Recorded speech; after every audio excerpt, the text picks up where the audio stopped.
mga ka-farmers, ito yung dadaan natin ngayon. Naayos kasi ngayon, kaya medyo mahirap. So sunod yung dadaanan natin, napakaganda na. Salamat sa mga concern, mambabatas, mga politiko natin dito na binigyan ng tugon itong daanan natin dito. I salute you. Malaki kasing bagay ito pag naayos to eh. Kasi maraming tao dun sa taas, so malaki benepisyo talaga. Panwi tayo, kaya busina muna tayo, baka may katulubong, mahirap na. Yan. Safe na, safe. Habang biyahe ngayon? Yung pick up kayo daw may napatyagan. Ah, ganun ba? Dito ngayon yung kaibigan natin nung nag-aayos ng sasakyan. Hindi nga Ba nag-aayos. nakita yung kahapon, nag-viral sa Facebook daw? Oh, hindi ko nakita. Bakit anong ano mo? Puro kutso. Hindi mo Ay, nakita ko yung sasakyan niya. Ano yung biglang, muntik na lang nalaglag sa bangil. Ayun? Sa bangil. Kahapon? Ito? O, nakita ko to Bakit sa anong Facebook. nangyari? Pinpost nila. Nag-goat-goat to sa... Ay. Nag-uot. Na-overnight Kaya to sa pala Sadalan. Ay. Pero nga, isang tao yun. Oo, nag-overnight to sa Sadalan. Ay, oo, tumagilid ka? Nagpipiyat sa kilid, waslik yung buli kay Ubo. Ah, okay. Hindi ko nakita. Hindi mo nakita. Ay, wala kayong paso? Saan ka Sa niyo Facebook. doon na may udon po sa iyang vlog ah. Nasa Facebook pala to. Oo, kita ko. Kasi tumagilid to. Facebook. Viral pala sa Facebook to noong isang araw. Oo, Kakahapon lang. sa Dalan na inaayos. Oo, sa dalan na inaayos. Sa Dalan na inaayos. Ay, sa daanan pala na inaayos. Kaya inaayos niya ngayon, no? Eh, buti lang ngayon, ganyan yan. Okay lang yan. Okay lang yan. Wag mo nang kunan to kasi basura to eh. Ganyan talaga pag mekaniko, kakunan mo talaga yan, no? Basura talaga yung mga gamit mo. Ano ba yan? Ano yan, basura? Oo, minsan kasi sa mga basura na tinatabi natin, ganyan kasi tayo mga Pilipino eh. Di ba? Kahit na yung mga basura, yung mga luma na naandyan pa rin.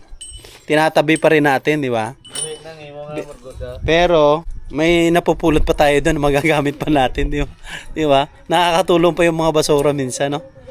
So, kaya ganyan tayo. Makarating na tayo. Ayusin natin yung turatura natin. Para nandito sa gilid. Dito lang tayo napaparada. Tara guys. Mga ka-farmer, tara.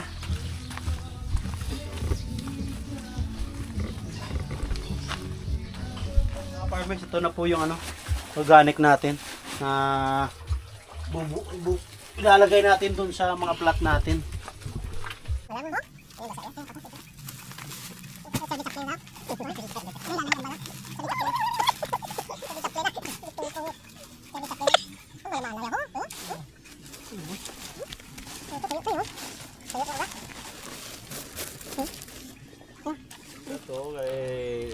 Sa proseso na to, sinala natin yung compost natin kasi yung ibang sako, bilog-bilog yung compost, kaya minabuti natin na salain para mabilis ang paglagay natin sa mga plots natin. Kung nakikita nyo dyan, yung ibang compost kasi is basa, kaya bilog-bilog yung iba, kaya dinaan natin sa screen para masala natin.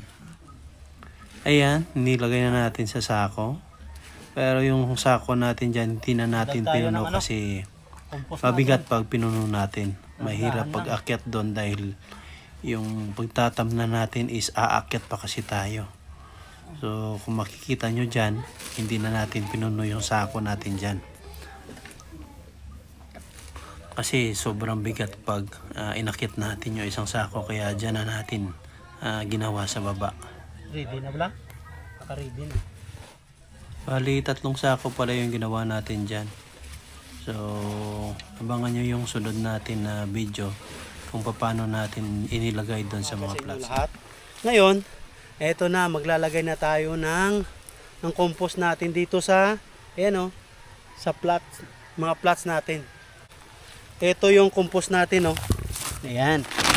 So, kalahati lang natin dahil, ayan na sa akin, yung maliit lang. Dahil, mabigat. Tsaka kita nyo naman yung paakyat kami. Ang taas.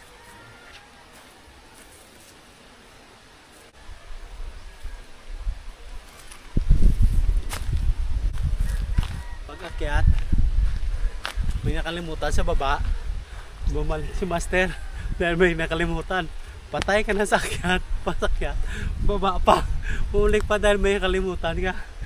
Oh, liliit yung bilbil natin ito. Tami, okay ka ba dyan? Okay ka ba dyan? Oh.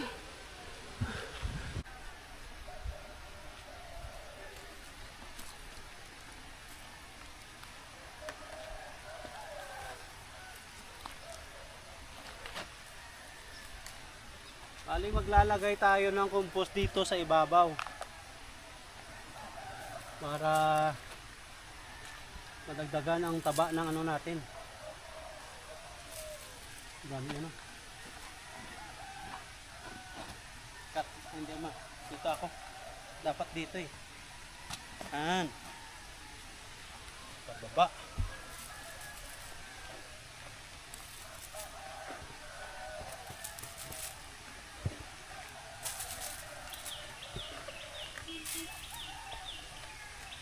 Lalagay muna tayo ng compost mga ka-farmers.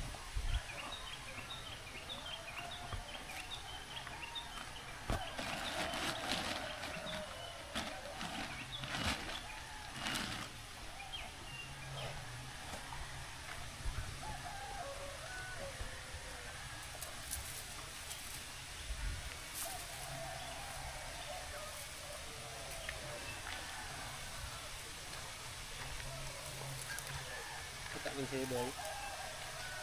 Taas. Kita mo si Boy.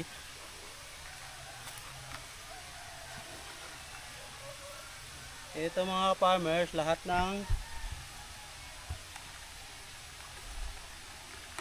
ano, lalagyan natin ng compost. Ang mga plat.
dito sa portion na to natapos na namin sa paglagay yung mga plots natin ng compost, kaya nagpaalam muna ako sa kanila na bababa ako dahil may pupuntahan pa ako, kaya iniwan ko na sila muna. Uwi na muna ako. Tapos na tayong maglagay ng mga compost sa mga plots natin. Pero medyo maaga lang ako uwi, so pababa na tayo. Maraming salamat sa inyong panonood. Oy, muntik na. Maraming salamat sa inyong panonood. Please like, share, and subscribe. Pakihit nyo yung notification bell para parati kayong update sa atin mga videos na gagawin. Thank you. God bless and happy farming.